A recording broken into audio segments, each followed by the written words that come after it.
Hello mga katsuyans, magandang hapon po sa inyong lahat. Magandang hapon sa Luzon, Visayas, Mindanao.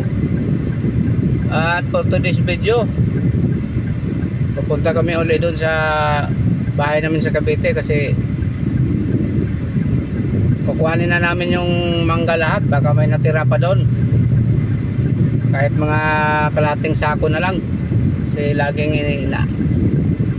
inaakyat ng mga bata. Sana may natira pa.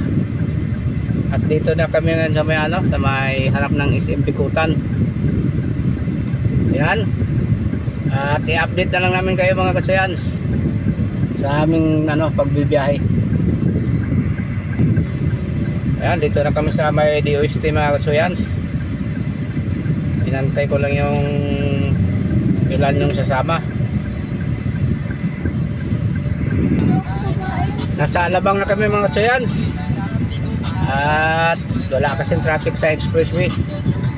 Ayan, papunta na kaming Daang Hari. Yan mga kasayans, dito na kami sa Daang Hari. Yan, ito kahabaan Daang Hari yan. Liwanag ng mga daan. Pero kahit liwanag, dandahan pa rin natin takbo.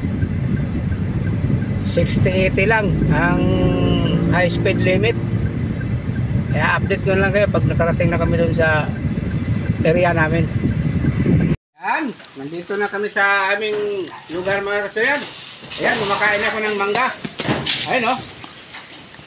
Pakita mo, nag-harvest na yun si Janjan ng mangga. Ayan, maabot mo na yan dyan lahat. Galingan mo.